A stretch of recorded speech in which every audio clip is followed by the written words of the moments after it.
ठीक है, तो एक दो क्वेश्चन आपको जीके के भी मिल सकते हैं। ठीक है, तो ये जो क्वेश्चन है ये 2022 का जो पेपर हुआ उसमें पूछा गया है। ठीक है ना, हाँ बिल्कुल, बहुत बढ़िया। तो यहाँ पे जल्दी से क्वेश्चन को करिए। यहाँ पर देखो किस प्रकार से किया जा रहा है, अल्टरनेट लेकर के। यहाँ पे 36 में से 6 माइनस किया, 30 बन गया। अब देखो 30 में से 6 माइनस करोगे कितना बन रहा है, 24 बन रहा। इधर क्या कर रहा है, 34 में से 6 माइनस कर रहा तो 28 बन रहा। 28 में से 6 माइनस करेगा तो यहाँ पर कितना बनेगा, 22 बन जाएगा। तो आंसर ऑप्शन नंबर आपका सी सही हो जाएगा। ये तो कर लोगे आप लोग, कोई दिक्कत नहीं होगी। रीजनिंग का अच्छा आसान सा क्वेश्चन है, श्रृंखला को पूर्ण करना था। चलो अब देखो क्वेश्चन कैसा पूछा गया। एक और पूछा गया जो कि आपका है कथन निष्कर्ष वाला क्वेश्चन, है ना, कथन निष्कर्ष वाला। चलिए यहाँ पर देखिए, कथन में कह रहा है ये क्वेश्चन करते कैसे हैं, सिखा दूंगा मैं आपको, कोई दिक्कत नहीं होगी। बाकी जिसको पहले आता है वो लोग आंसर करो, उम्मीद है आता होगा आपको, हलवा क्वेश्चन एकदम।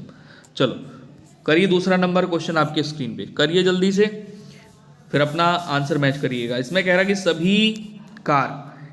सभी कार क्या है, नहीं सभी बसें कार हैं, sorry, all buses are car, सभी बसें क्या हैं, कार हैं। जितनी बसें हैं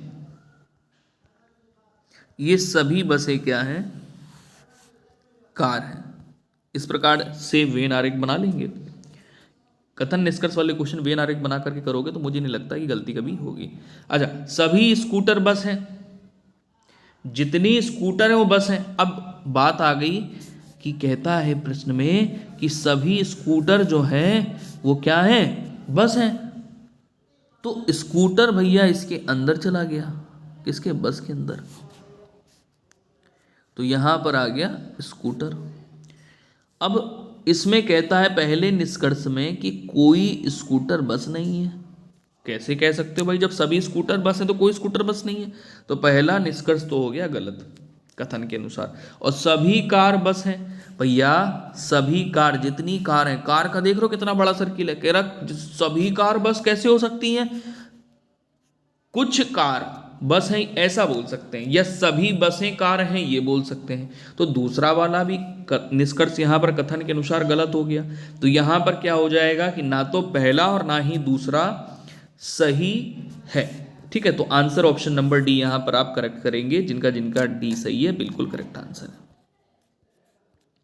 चलिए इस प्रकार से देखो वेन आरेख बना, है ना। चलो अगले क्वेश्चन की तरफ आ जाइए। तीसरा नंबर क्वेश्चन ये रहा आपके स्क्रीन। तीसरा नंबर क्वेश्चन है, ठीक है, आपको यहां पर मिलान करना है। 2022 में ऐसे मिलान वाले क्वेश्चन खूब पूछे गए।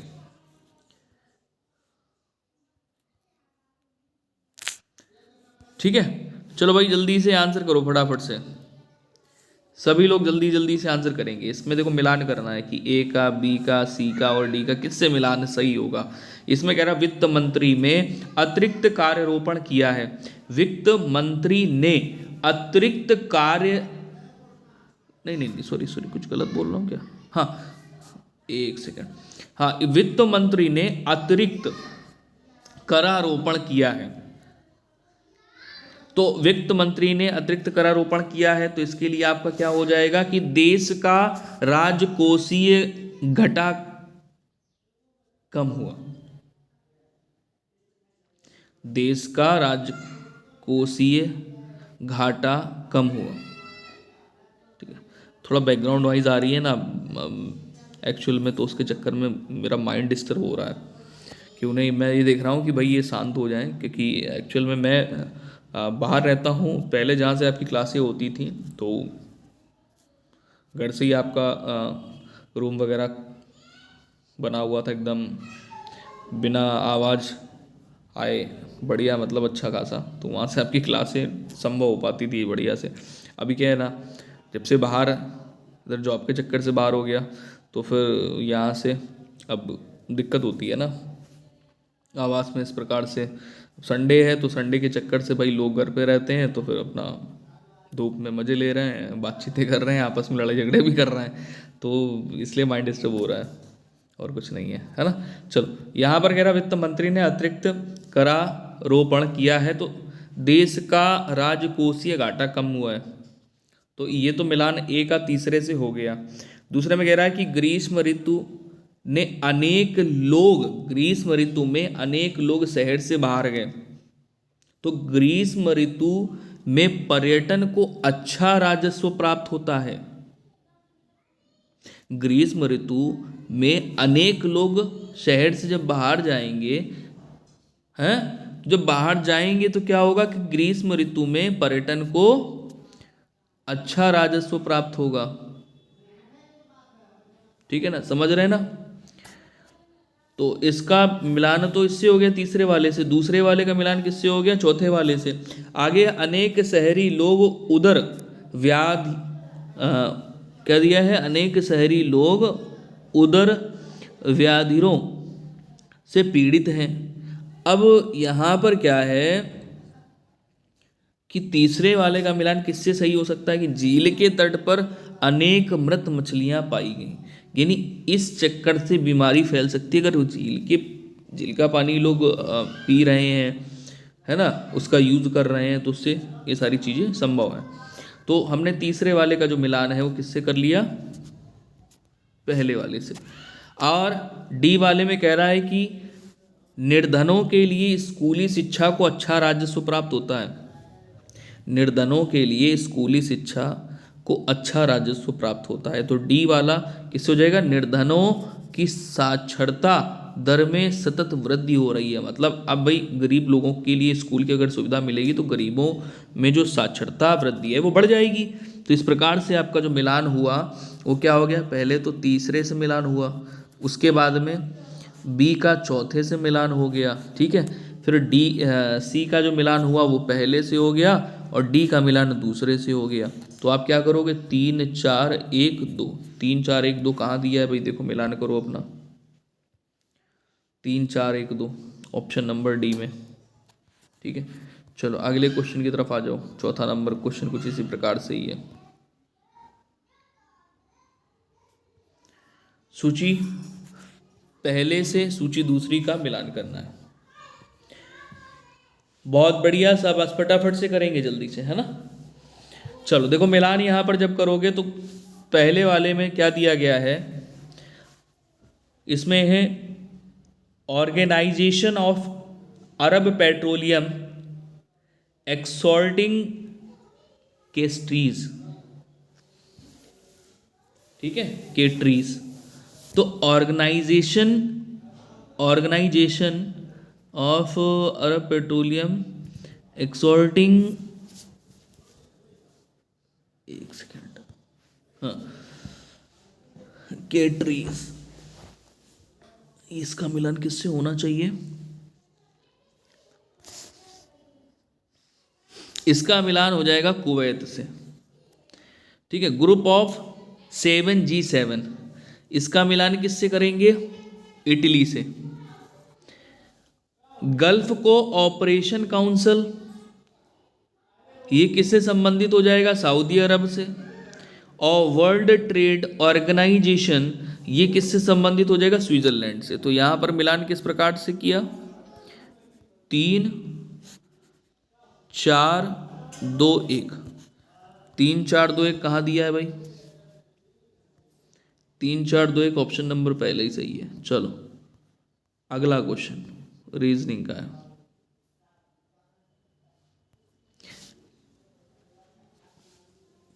लगभग 3 4 क्वेश्चन जो है रीजनिंग के पूछ लिए गए 2022 की परीक्षा में। चलो कैसे करोगे भाई, इसमें भी अल्टरनेट ले लो। 8 में 1 जोड़ दिया 9 बन गया, 9 में 1 जोड़ दिया 10 बन गया, 10 में 1 जोड़ दिया 11 बन गया। ठीक है, तो भाई अल्टरनेट देख लिया हम लोगों ने। अब यहाँ पर क्या कर रहा है, 7 में 1 जोड़ता है तो 8 बनता है, 8 में 1 जोड़ता है तो 9 बनता है, 9 में 1 जोड़ता है तो 10 बनता है। तो यहाँ पर 10 बनेगा। ठीक है, right answer option number C बिल्कुल करेक्ट हो जाएगा। मैच कर लीजिए अपना आंसर। चलिए छठा नंबर क्वेश्चन आपकी स्क्रीन पर, यहाँ पर भी मिलान करना है।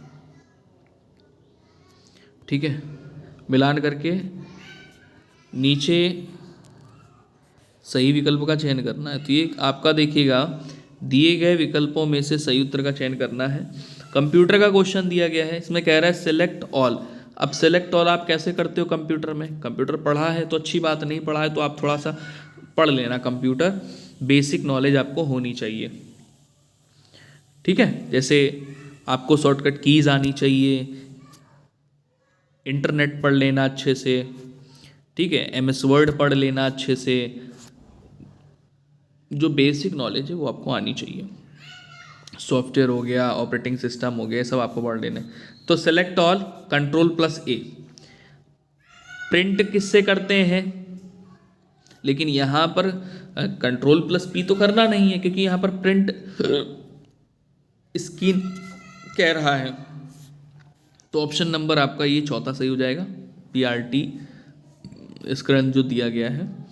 अब आगे बोल्ड है तो Ctrl+B बोल्ड कर दिया। ओपन न्यू ब्लैंक डॉक्यूमेंट तो Ctrl+N करते हैं। तो किस प्रकार से मिलान सही हुआ? 2 1 4 3, 2 1 4 3 कहाँ दिया गया, जरा मिलान करना। 2 गलत हो गया क्या? एक सेकंड देखते हैं भाई जरा। सेलेक्ट ऑल 2, ठीक है। उसके बाद में प्रिंट के लिए 4, बोल्ड के लिए 1 और ये 3, 2 4 1 3, 2 4 1 3, 2 4 1 3, ऑप्शन नंबर सी सही है। नेक्स्ट क्वेश्चन आ जाइए। अगला क्वेश्चन ये रहा आपके स्क्रीन पे, 7वां नंबर है। 7वें नंबर में यहाँ पर कह रहा है कि महाराष्ट्र में भक्ति आंदोलन का प्रणेता किसे माना जाता है? महाराष्ट्र में भक्ति आंदोलन का प्रणेता किसे माना जाता है? 4 ऑप्शन है। रामदास दिया है, एकनाथ दिया है, ज्ञानेश्वर है, तुकाराम है। निम्न में से राइट आंसर हो जाएगा ज्ञानेश्वर। नेक्स्ट अगले क्वेश्चन की तरफ आ जाएंगे। अगला क्वेश्चन ये रहा 8वां नंबर आपके स्क्रीन पे। 8वें नंबर में आपसे देखो क्या कह रहा है, ध्यान देना। काफ़ी अच्छा क्वेश्चन है और ये मत समझना कि ये ऑप्शन दिए गए हैं, ऑप्शन ये नहीं है, ऑप्शन नीचे दिए गए हैं। मैं इसको थोड़ा छोटा कर देता हूँ जिससे प्रश्न पूरा आप लोग देख पाओगे। चलो, प्रश्न दिख रहा है पूरा साफ साफ? उम्मीद दिख रहा होगा। प्रश्न में आपसे ये कह रहा है कि निम्नलिखित घटनाओं को उनके घटित होने के वर्ष के क्रम से सुव्यवस्थित करिए। यानी भूत से वर्तमान, पहले कौन सी घटना हुई, उसके बाद कौन सी घटना हुई, इस प्रकार से आपको अरेंज करना है यहाँ पे। ठीक है, तो कह रहा है देखिए, महात्मा गांधी का प्रादुर्भाव। तो महात्मा गांधी का प्रादुर्भाव 1915 में हुआ। बंगाल विभाजन कब हुआ? तो बंगाल विभाजन हुआ, बताओ, 1905 में। ठीक है, दांडी मार्च से पहले है रॉलेट एक्ट, रॉलेट एक्ट सत्याग्रह, ये हुआ था 1919 में। उसके बाद में 1930 में दांडी मार्च। खिलाफत आंदोलन 1919 से 22 तक चला था, तो इसको 1922 कर लेते हैं। ठीक है,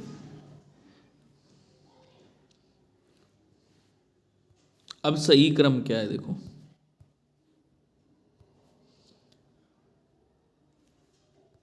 सही क्रम क्या है, फिर से लिख दूं। महात्मा गांधी का प्रादुर्भाव 1915, बंगाल विभाजन 1905, रॉलेट एक्ट 1919, दांडी मार्च 1930। ठीक है, खिलाफत आंदोलन 1922। तो यहाँ पर पहले नंबर पे कौन सी घटना हुई? बंगाल विभाजन हुआ, तो बी पहले आ गया। इसके बाद में दूसरे नंबर पे महात्मा गांधी का प्रादुर्भाव, तो फिर यहाँ पर ए आ गया। इसके बाद में 1919 Rowlatt Act, option number C कर लो, सॉरी ऑप्शन नंबर कह रहा है, सी हो जाएगा यहाँ पे, सी तीसरे नंबर की घटना। 1919 के बाद 1922 यानी खिलाफत आंदोलन हो गया, तो ई हो गया। आखिरी में आपका डी आएगा, दांडी मार्च। तो सही विकल्प आपको यहाँ पर कौन सा मिल रहा है देखो, ऑप्शन नंबर सी मिल रहा है। कौन सा? सी, बी ए सी ई डी। ठीक है, सही हो गया। चलो अगले क्वेश्चन की तरफ आ जाओ। 9वां नंबर ये रहा।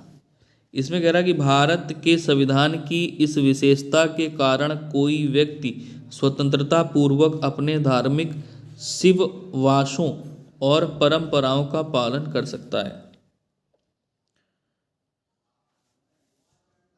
विश्वासों और परंपराओं का पालन कर सकता है। भारत के संविधान की इस विशेषता के कारण कोई व्यक्ति स्वतंत्रता पूर्वक अपने धार्मिक विश्वासों और परंपराओं का पालन कर सकता है। 90 नंबर पर राइट आंसर हो जाएगा पंथ निरपेक्षता।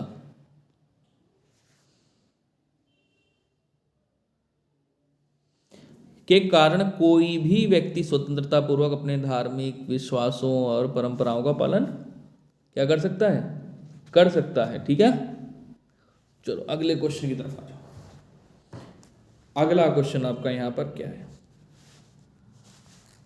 अगला क्वेश्चन ये रहा आपके स्क्रीन पे, कथन निष्कर्ष वाला क्वेश्चन है। अगर इस प्रकार से पेपर आएगा तो बेटा फिर तो कट ऑफ अच्छी खासी जाएगी। क्यों? हाँ,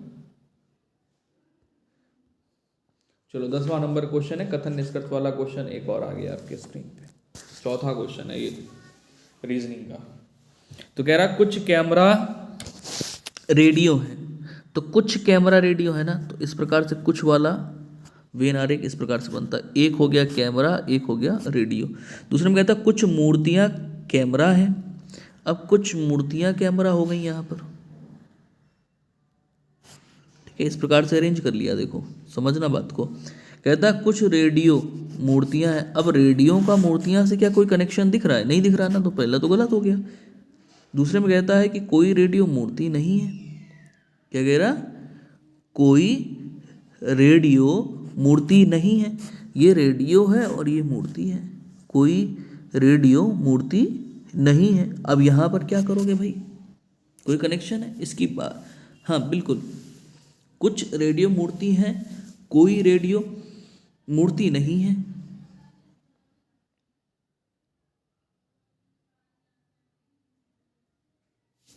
जब ऐसी कंडीशन होती है और ये ऑप्शन दिया जाता है या तो पहला या तो दूसरा से, तो यही करते हैं फिर।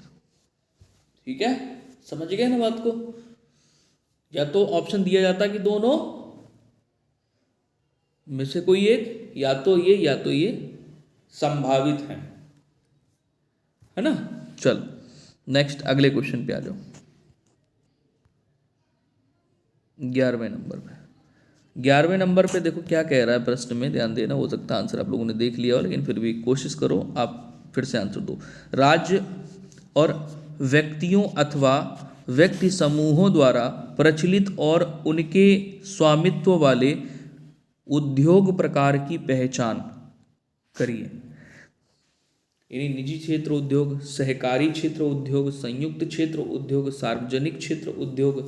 तो राइट आंसर यहां पर क्या हो जाएगा? ऑप्शन नंबर सी, संयुक्त क्षेत्र उद्योग। राज्य और व्यक्तियों अथवा व्यक्ति समूहों द्वारा प्रचलित और उनके स्वामित्व वाले उद्योग प्रकार की पहचान करनी है, तो उसका नाम होता है, फिर सहकारी क्षेत्र उद्योग नहीं होगा, फिर हो जाएगा संयुक्त क्षेत्र उद्योग, जो संयुक्त होगा।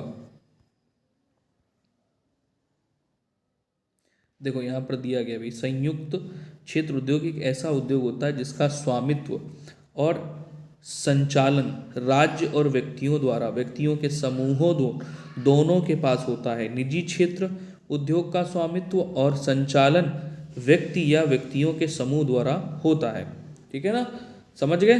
अच्छा, सार्वजनिक क्षेत्र के उद्योगों का स्वामित्व और संचार या संचालन सरकार द्वारा किया जाता है।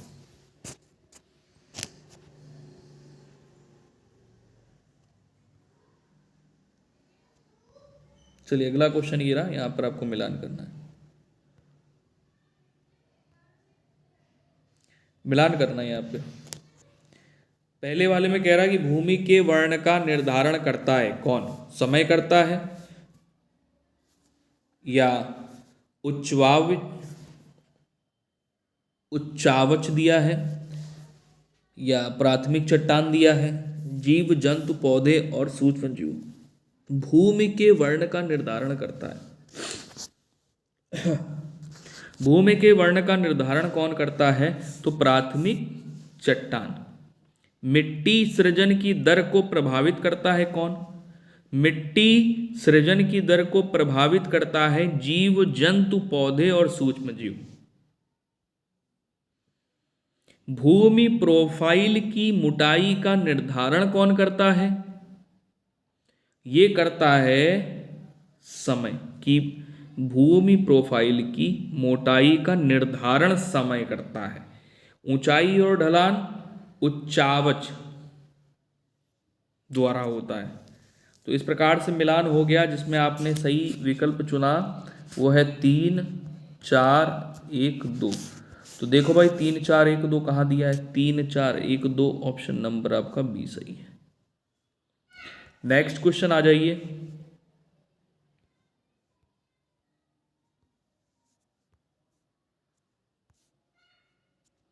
यहां पर भी मिलान करना है आपको।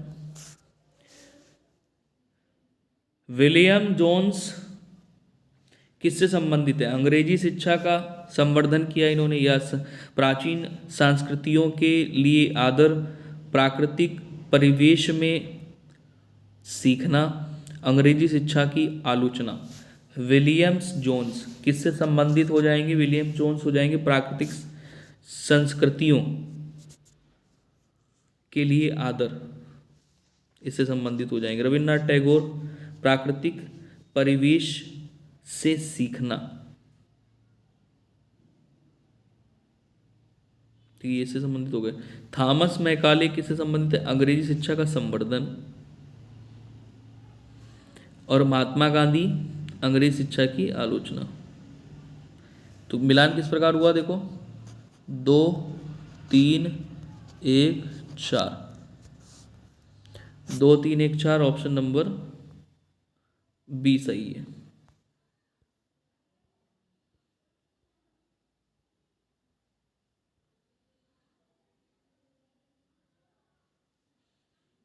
चलो मिलान करिए।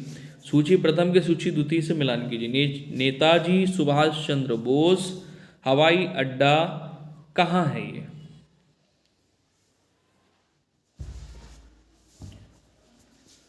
नेताजी सुभाष चंद्र बोस हवाई अड्डा कोलकाता में है, तो ऑप्शन नंबर यहां पर आपका सही हो गया, चौथा वाला। इंदिरा गांधी अंतर्राष्ट्रीय हवाई अड्डा सबको पता भाई दिल्ली में है, तो ये हो गया आपका पहले 4 फिर 3। छत्रपति शिवाजी अंतर्राष्ट्रीय हवाई अड्डा कहां पर है? मुंबई में। उसके बाद में गुरु रामदास जी अंतर्राष्ट्रीय हवाई अड्डा कहां पर है? रामदास जी अमृतसर में। तो 4 3 2 1 बिल्कुल सही आंसर हो गया आपका। 4 3 2 1 ऑप्शन नंबर बी सही है। नेक्स्ट अगले क्वेश्चन की तरफ आ जाएंगे। 15 नंबर क्वेश्चन है। यहाँ पर देखो आपसे कह क्या रहा है, कहता है निम्नलिखित में से मानव निर्मित संसाधन की पहचान करिए।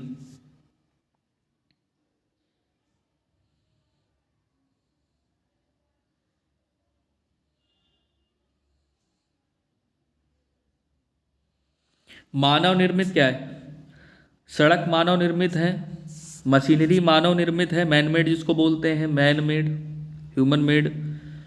नदी जल क्या मानव निर्मित है? नहीं। पुल मानव निर्मित है। वन मानव निर्मित है क्या? नहीं। तो क्या हो जाएगा? ए बी और ई। आंसर हो जाएगा ए बी और ई, ये केवल मानव निर्मित है, मैनमेड। चलो 16 नंबर क्वेश्चन है ये रहा। इसमें आपसे कह रहा है निम्नलिखित में से चीनी बौद्ध तीर्थ यात्रियों की पहचान करिए।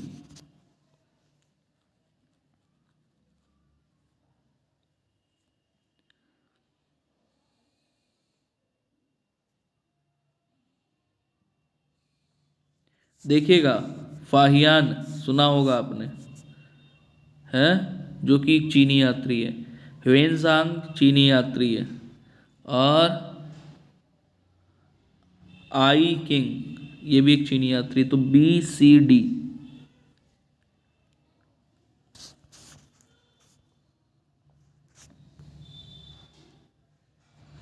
फायान, ह्वेनसांग, आई किंग। चीनी बौद्ध तीर्थ यात्रियों का एक समूह है। मेगास्थनीज यमुना का राजदूत था।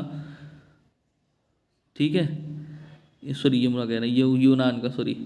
और चंद्रगुप्त मौर्य के दरबार में आया था। इब्न बतूता क्या है? ये एक मोरक्को का यात्री था जो कि 14वीं शताब्दी में भारत आया था। तो ऑप्शन नंबर आपका यहाँ पर डी सही हो गया, जो कि चीनी बौद्ध तीर्थ यात्री थे, भारत आए थे 17 पे।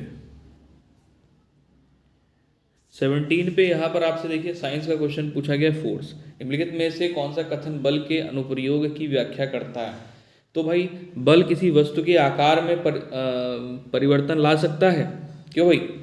बल किसी वस्तु के आकार में परिवर्तन ला सकता है। पहले ऑप्शन में ये पहला भाई 4 पॉइंट दिए गए हैं, 4 नहीं 5 पॉइंट दिए गए हैं। सभी में जब 5 दिए जा रहे हैं तो इसमें 5 पॉइंट दिए गए हैं। ठीक है, तो इसमें भी 5 पॉइंट दिए गए। पहले पॉइंट में कहता है कि बल किसी वस्तु के आकार में परिवर्तन ला सकता है। क्यों भाई? ला सकता है कि नहीं ला सकता है?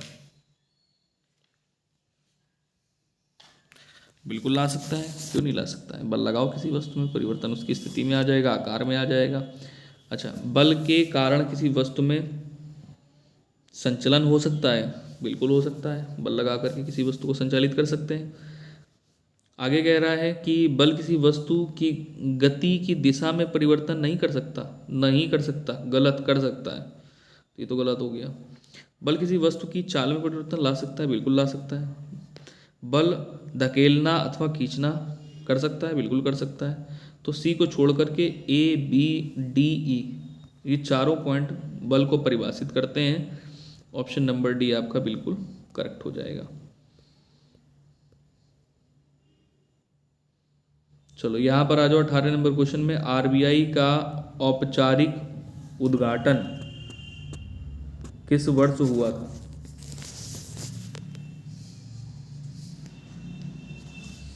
चलो बताओ जल्दी से।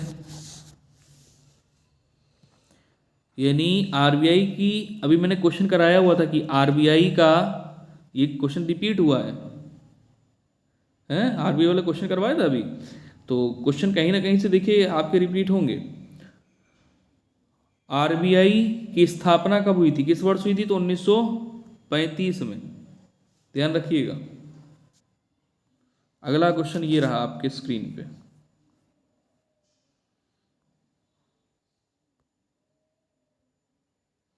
मिलान करना है। इसमें है स्नेल और बर्न कृषि। स्नेल नहीं नहीं, स्लैश और बर्न कृषि। स्लैश और बर्न कृषि, इसका संबंध किससे है? स्लैश और बर्न कृषि जो है ये संबंधित है स्थानांतरित कृषि से। बर्न कृषि जो है ना, स्लैश तो अगर नहीं जानते हो आप तो बर्न कृषि दिया है ना, बर्न कृषि जो है ये स्थानांतरित कृषि से संबंधित है ना। तो पहला तो तीसरा वाला हो गया। उसके बाद में कृषक के परिवार की आवश्यकताओं की पूर्ति के लिए की जाने वाली कृषि, इसे क्या कहते हैं? इसे हम लोग बोलते हैं निर्वाह कृषि। वाणिज्यिक प्रयोजन के लिए उपजाई गई फसल को कहा जाता है, तो इसको वाणिज्यिक अन्य कृषि कहते हैं। तो आंसर यहाँ पर क्या हो जाएगा आपका? 3, 4, 2। और एक और डी में दिया गया, एक वृहत क्षेत्र में एकल फसल उगाई जाती है उसे रोपण कृषि कहते हैं। तो इस प्रकार से 3, 4, 2, 1 सही विकल्प हो जाएगा। 3, 4, 2, 1। नेक्स्ट अगले क्वेश्चन की तरफ आ जाएंगे 20 नंबर में।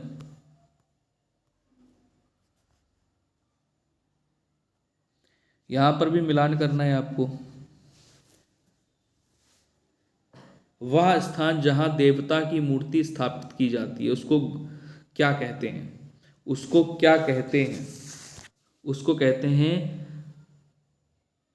गर्भगृह, जहां भगवान यानी देवता की मूर्ति स्थापित की जाती है। तो चौथा नंबर पहले से मिलान सही हो गया। टावर, तो टावर के लिए तो शिखर हो जाएगा, तो तीसरा वाला हो गया। स्तूप के आसपास का वृत्ताकार पथ, तो इसको क्या बोलेंगे? प्रदक्षिणा पथ। प्रदक्षिणा पद, सॉरी पथ, पथ दिया ना, पथ, प्रदि प्रदि प्रदक्षिणा पथ, तो ये पहला वाला हो गया। ठीक है। ढीला ढूला, ढीला ढूला तो स्तूप हो गया, जो कि ढीला ढूला होता है। 4 3 1 2, ऑप्शन नंबर डी में दिया गया 4 3 1 2।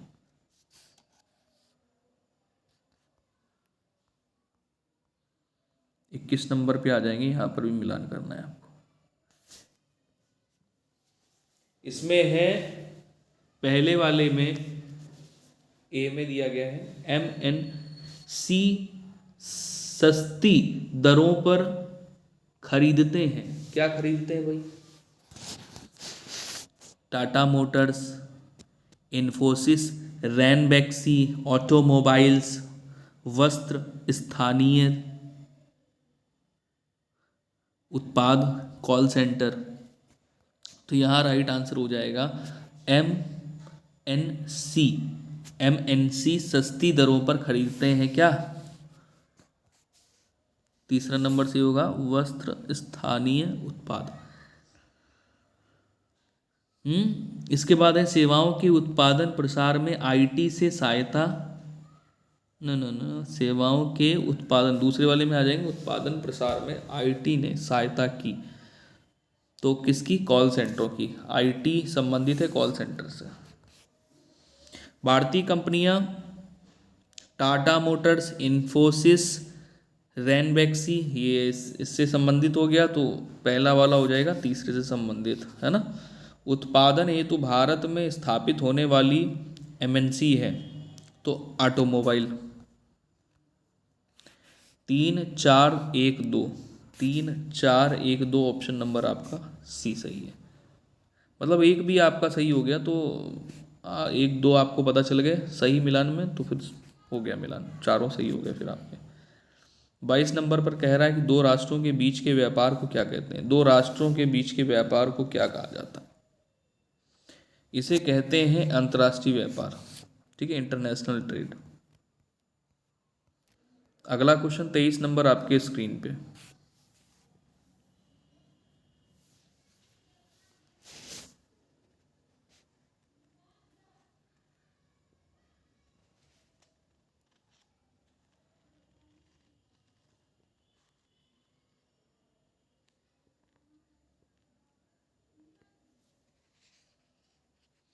चलिए 23 नंबर पे आपका राइट आंसर क्या हो जाएगा? ऑप्शन नंबर डी सही हो जाएगा, जिसमें दिया गया मांस मच्छी, यानी श्रृंखला के सही क्रम का चुनाव करें।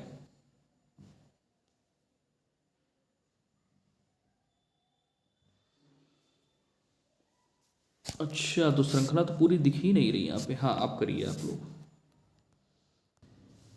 तो आप लोगों ने यहाँ पर खाद्य श्रृंखला के सही क्रम को बताया। सही क्रम बताना है क्या होता है। तो पहले तो वो होते हैं जिन्हें हम लोग बोलते हैं स्वपोषी, जो अपना खुद से भोजन तैयार करते हैं और बना के खाते हैं। तो पहले नंबर पे ये हो गया। दूसरे नंबर पे होता है विषमपोषी। तीसरे नंबर पे आपका होता है शाकभक्षी। चौथे नंबर पे होता है मांसभक्षी। और पांचवें नंबर पे सर्वभक्षी। इस प्रकार से मिलान किया। तो क्या हो गया? सी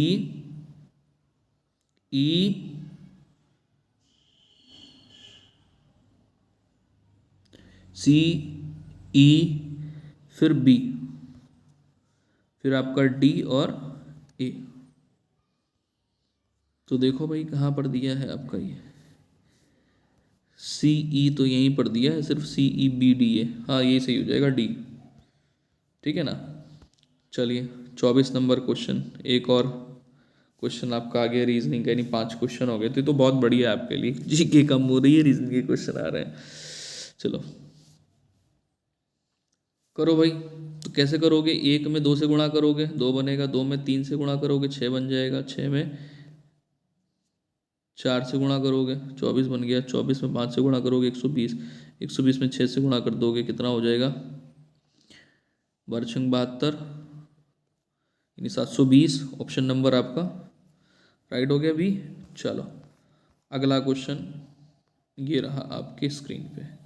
इसमें कह रहा है कि उस उपकरण की पहचान करें जो प्रयोक्ता के अनुदेशों और डाटा को स्वीकार करता है। यानी identify the devices that accept data and instructions from the user. Computer का ही क्वेश्चन है, 25 नंबर पे राइट आंसर हो जाएगा इनपुट उपकरण। उस उपकरण की पहचान करें जो प्रयोक्ता के अनुदेशों और डाटा को स्वीकार करता है। तो ये इनपुट ही होता है, इनपुट डिवाइस से इनपुट देते हैं तब हमें आउटपुट मिलता है प्रोसेसिंग के बाद में, है ना। चलिए तो